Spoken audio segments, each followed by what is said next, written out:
Hello friends, हूँ स्नेहा पटेल आप सर्वेનું ફરીથી એકવાર હાર્દિક સ્વાગત કરું છું। બાળકો, આપણે પ્રકરણ નંબર 6 ભંગાર વેચનાર શીખી રહ્યા છીએ। આગળ આપણે ભાગ 1 શીખી ગયા હતા અને આજે ભાગ 2ની શરૂઆત કરી રહ્યા છીએ। બાળકો, ફરીથી એકવાર કહી દઉં કે ભંગાર વેચનાર પ્રકરણની અંદર આપણે ગુણાકારના બેઝિક વિશે શીખી રહ્યા છીએ, એટલે ગુણાકાર વિશે શીખી રહ્યા છીએ।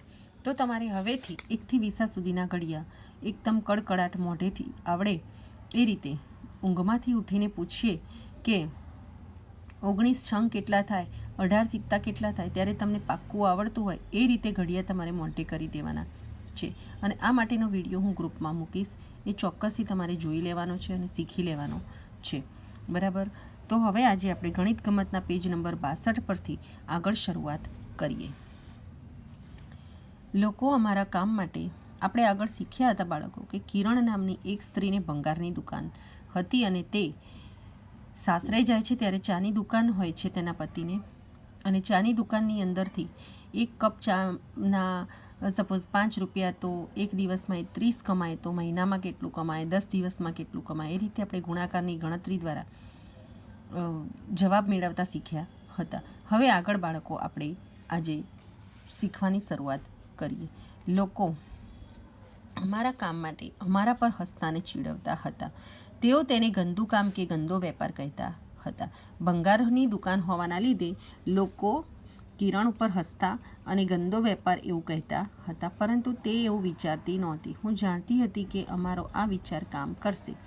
હવે અમારી પાસે વીજ સુવિધા સહિતનું પાકું મકાન છે, ફ્રીજ, ટીવી અને ગેસની સગડી પણ છે। મારા પતિના ભાઈઓ બહેન અને મારી દીકરી પણ શાળાએ જાય છે। અહીં તમે ભંગારની દુકાનનું ચિત્ર જોઈ શકો છો। હવે શું કહે છે કિરણ કે મારી પાસે મારી પોતાની 9 રિક્ષા છે। કિરણ પાસે કેટલી રિક્ષા છે? 9 રિક્ષા છે। હું દરેકના એક દિવસના 20 રૂપિયા ભાડા લેખે લઉં છું। એટલે કિરણ શું કરે છે કે એની પાસે જે રિક્ષાઓ છે એ દરરોજના 20 રૂપિયા લેખે રિક્ષાઓને ભાડે આપી દે છે। રવિવારે હું તે માટે કંઈ પણ રકમ લેતી નથી અને રવિવારે તે કંઈ કામ કરતી નથી, અથવા તો રિક્ષાઓ આપે છે પરંતુ કોઈ રકમ લેતી નથી, માટે આપણે તો એ ગણતરીમાં લેવાનું રહેતું, રવિવારની આપણે ગણતરી લેવાની રહેશે નહીં। કિરણ એક દિવસના 9 રિક્ષામાંથી કેટલું કમાશે? એક દિવસની 9 રિક્ષામાંથી કેટલું કમાશે બાળકો? તો તમારે પહેલાં યાદ રાખવું પડે કે એક દિવસના રિક્ષાનું ભાડું કેટલું છે? તો એક રિક્ષાનું ભાડું જો 20 રૂપિયા હોય તો 9 રિક્ષાનું ભાડું કેટલું થાય? તો એક રિક્ષાના દરરોજ તેને 20 રૂપિયા મળે છે, તો 9 રિક્ષા દ્વારા તેને મળતી રકમ એટલે શું થાય? એક રિક્ષાના 20 રૂપિયા તો 9 રિક્ષાના કેટલા રૂપિયા? તો 20 ગુણ્યા 9, બરાબર, 9 દુ 18, 180 રૂપિયા થાય। મોઢે ગણતરી થઈ જાય, કેમ કે 9 દુ 18 થાય અને 1 શૂન્ય લાગી જાય તો 180 રૂપિયા એને ભાડું, દરરોજનું ભાડું રિક્ષાઓનું મળે। તમે આ કઈ રીતે કર્યું? તો અમે શું કર્યું કે એક રિક્ષાનું ભાડું 20 રૂપિયા હતું તો 9 રિક્ષાને 20 ને 9 વડે સીધે સીધા ગુણી દીધા। ગુણાકાર બાળકો બહુ જ સરળ છે। સરવાળાની અંદર આપણે દરેક વસ્તુનો સરવાળો કરવો પડે છે, પરંતુ ગુણાકારમાં એવું નથી। ગુણાકાર એ સરવાળાનું જ એક ટૂંકામાં ટૂંકું સ્વરૂપ છે। વાસ્તવમાં ગુણાકાર તમને સરવાળા કરતાં પણ બાળકો સરળ લાગશે। તમે જોયું ના, અહીંયા 20 + 20 + 20 9 વાર કરવું સહેલું પડશે કે 20ને સીધા 9 વડે ગુણી દેવા સહેલા પડશે?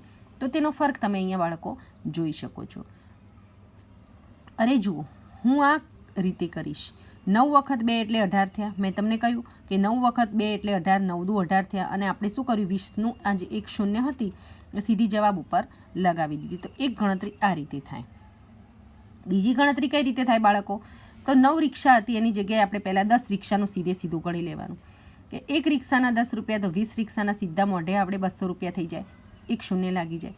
પરંતુ 9 રિક્ષા છે તો પાછું આપણે 20 રૂપિયા એમાંથી શું કરી દેવાના? બાદ કરવાના, કારણ કે એક રિક્ષા ઓછી થઈ તો એક રિક્ષાનું ભાડું પણ ઓછું થઈ ગયું, એટલે 200માંથી 20 ઓછા કરી દીધા એટલે 180 રૂપિયા મળી ગયા।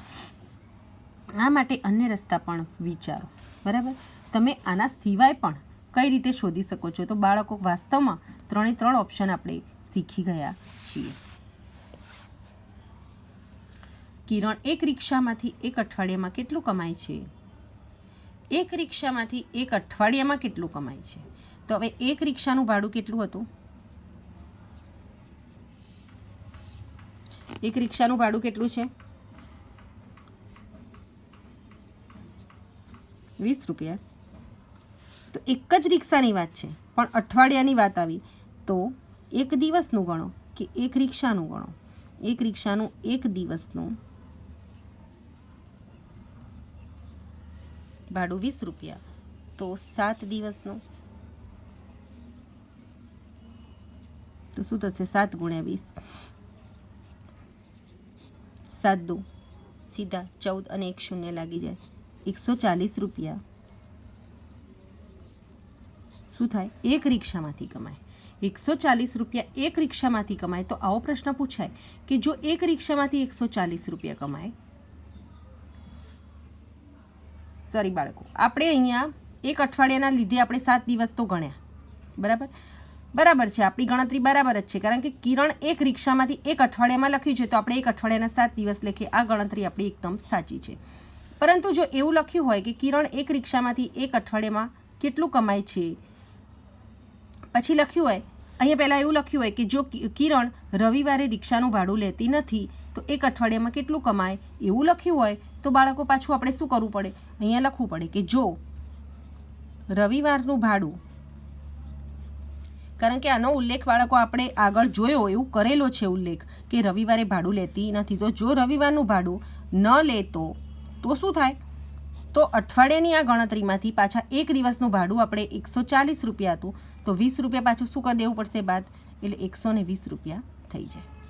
પણ જો બાળકો રકમની અંદર એવો ઉલ્લેખ કર્યો હોય તો કે રવિવારે કિરણ ભાડું નથી લેતી તો જ આ ગણતરી કરવાની રહે. બાકી સીધે સીધું એમ પૂછ્યું હોય કે કિરણ એક રિક્ષામાંથી એક રિક્ષાનું ભાડું એક દિવસનું 20 રૂપિયા લે છે તો અઠવાડિયાનું કેટલું? તો ઓબ્વિયસલી આપણે અઠવાડિયાના 7 દિવસ જ ગણવાના હોય, બરાબર. આ વાતનો ખાસ ખ્યાલ રાખજો.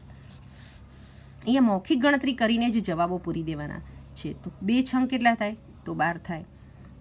20 છંગ કેટલા થાય? તો પણ આવડવું જોઈએ, કારણ કે 6 દુ કેટલા થાય? 12 થાય. અને ખાલી એક શૂન્ય છે તો એક શૂન્ય લગાવી દેવાની.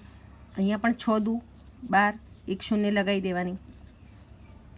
હવે 42 ગુણ્યા 3 કરવા હશે તો કેટલા થાય?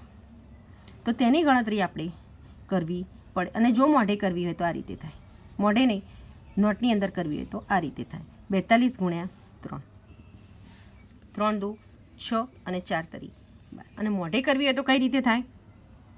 તો 2નો ગુણાકાર પહેલાં 3 સાથે કરવાનો અને પછી 4નો ગુણાકાર 3 સાથે. તો 2નો ગુણાકાર 3 સાથે કરશો એટલે 6 આવશે અને 4નો 3 સાથે કરશો એટલે 126 આવી ગયા. 8 ચોક 32 થાય. એક શૂન્ય મૂકવાની ભૂલવાની નહીં, નહીંતર જવાબ ખોટો પડી જશે. 81 ને 4 વડે ગુણવા હોય તો શું કરવું પડશે? તો આપણે 4 એકા 4 અને 8 ચોક 32 એવી રીતે પણ મોઢે કરી શકીએ. અને જો એવું કદાચ લાગે કે ભૂલ પડી જશે તો આ રીતે પણ ગણતરી કરી શકો. 4 એકા 4 અને 8 ચોક 32 સીધે સીધું પણ કરી શકો. 1 ચોક 4 અને 8 ચોક 32 જવાબ બંનેમાં એક જ આવશે. 25 9 કેટલા થાય? તો 25 થાય 250 થાય. જો મોઢે કરવું હોય તો 25 ગુણ્યા 10 250 થાય. એમાંથી 25 બાદ કરી દેવાના એટલે 225 થાય.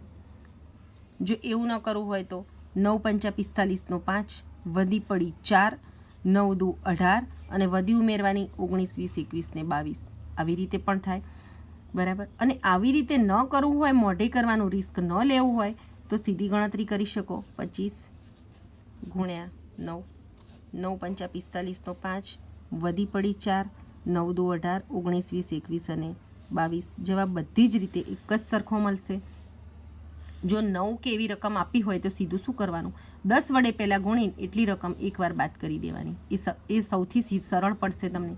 31 ગુણ્યા 9 એટલે કેટલા થાય? તો 9 એકા 9 અને 9 તરી 27. આ જવાબ મોઢે જ આવી જાય. એક જ અંક હોય એને વારા પરથી બંને અંક સાથે ગુણાકાર કરવાનો છે. પહેલાં 9નો એક સાથે, હા 9 તરી 27 એવું પહેલાં મૂકીને પછી 9 આગળ મુકાય નહીં, નહીંતર જવાબ ખોટો આવશે. પહેલો 9નો પહેલાં એક સાથે કરવો પડે ને 9નો પછી 3 સાથે, એટલે એકમ સાથે પહેલાં પછી દશક સાથે. આ વાતનો ખાસ ખ્યાલ રહે. મારી પોતાની નાની ભંગારની દુકાન છે. હું ભંગાર ભેગો કરવાવાળા પાસેથી ભંગાર ખરીદું છું. તેઓ ઘરે ઘરે જઈ અને રેકડીમાંથી ભંગાર લઈ આવે છે. પછી હું તેને મોટી દુકાને વેચું છું. આ ભંગારનું કેટલું ચૂકવવું પડશે? કિરણે ભંગાર ભેગો કરવાવાળા પાસેથી થોડો ભંગાર ખરીદ્યો. આજનો ભાવ જોવા માટે ભાવપત્રક જુઓ. ભંગારનો ભાવ જાણવામાં કિરણને મદદ કરો. 31 કિગ્રા વર્તમાનપત્ર માટે કિરણે કેટલા ચૂકવવા પડશે? તો આપણે એના માટે પહેલાં ભાવપત્રક જોવું પડશે. તો ભાવપત્રક અહીંયા પાછળ આપેલું છે કે રદ્દી કાગળ ભાવપત્રક છે, ભંગારનો પ્રકાર અને કિગ્રાનો ભાવ. રદ્દી કાગળના 7, વર્તમાનપત્રના 15, લોખંડના 22, પિત્તળના 270 અને પ્લાસ્ટિકના 10 રૂપિયા. તો તેના આધારે બાળકો આપણે સીધી જ વર્તમાનપત્રની કિંમત કાઢીશું. તો એક વર્તમાનપત્રની કિંમત કેટલી છે? 1 કિગ્રાની કિંમત કેટલા રૂપિયા છે? 15 રૂપિયા. કેટલાની શોધવાની છે? તો 31. અહીંયા ગુજરાતીમાં લખીશ, ઉપર ઇંગ્લિશમાં લખાઈ ગયું છે. તો 31 કિગ્રાની કિંમત કેટલા રૂપિયા થાય? 31 ગુણ્યા સીધું શું કરવાનું રહેશે? 31 ગુણ્યા 15 કરવાનું રહેશે. 31 ગુણ્યા 15 કઈ રીતે કરી શકાય? તો 30 ગુણ્યા 15 પણ કરી શકાય અને પછી ફરીથી એકવાર 15 ઉમેરી દેવાના. અને જો એવું બધું ન કરવું હોય તો 31 ગુણ્યા 15નો સીધો ગુણાકાર કરી દેવાનો. 0 ના 0, 1 ના 1, 1નો ગુણાકાર પહેલાં 1 સાથે અને 1નો 3 સાથે 3, પછી 5 લેવાના, 5નો 1 સાથે 5 અને 5નો 3 સાથે તો 15. ટોટલ બંનેનો સરવાળો થશે 5 ના 5, 5 ને 1 6 અને 3 ને 1 4. બરાબર. હવે તમને થશે કે અહીંયા 450 આવે છે અને અહીંયા 465 આવે તો શું આપણો જવાબ ખોટો છે? ના, આપણો જવાબ ખોટો નથી. અહીં જે કર્યા છે તે શું કર્યું તેમને? તો 15 તરી 30 કિલોગ્રામની કિંમત શોધી.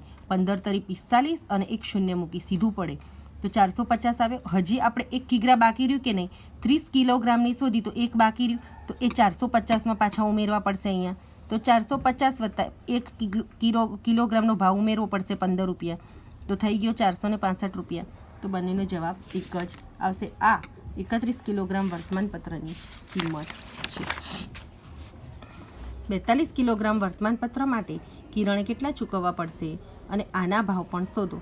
22 કિલોગ્રામ પ્લાસ્ટિક, 23 કિલોગ્રામ રદ્દી કાગળ અને 12 કિલોગ્રામ લોખંડ. હવે જુઓ બાળકો, પ્લાસ્ટિકનો 1 કિલોનો ભાવ છે 10 રૂપિયા. તો 22ના કેટલા થાય? તો સીધું ગણતરી મૂકી શકાય કે 22 ગુણ્યા 10 બરાબર 220 થાય રૂપિયા. 23 કિલોગ્રામ રદ્દી કાગળ, તો એક રદ્દી કાગળના 7 રૂપિયા છે 1 કિલોગ્રામના. તો 23ના તો 23 ગુણ્યા 7 કરવું પડશે. 23 ગુણ્યા 7 કરવું પડશે. 12 કિલોગ્રામ લોખંડની કિંમત, તો 1 કિલોગ્રામ લોખંડની કિંમત અહીંયા 22 રૂપિયા છે. તો 22 ગુણ્યા તમારે શું કરવું પડશે? 12 કરવું પડશે, જે આવે તે જવાબ. અને આ હોમવર્કમાં તમારે ચોક્કસથી કરવાના છે આ બે દાખલા. આ તો મેં તમને શીખવી જ દીધો છે, કારણ કે 1 કિલોગ્રામ પ્લાસ્ટિકના સીધા 10 રૂપિયા હતા એટલે 22ના પાછળ એક શૂન્ય લાગી જશે. 22 ગુણ્યા 10 બરાબર 220. પરંતુ આ બે દાખલા ચોક્કસથી ભૂલ્યા વગર તમારે હોમવર્કની અંદર કરવાના છે. એ પછી આપણે નવા વિડીયોની અંદર નવા લર્નિંગ સાથે ફરીથી આગળ વધીશું. ત્યાં સુધી બાય.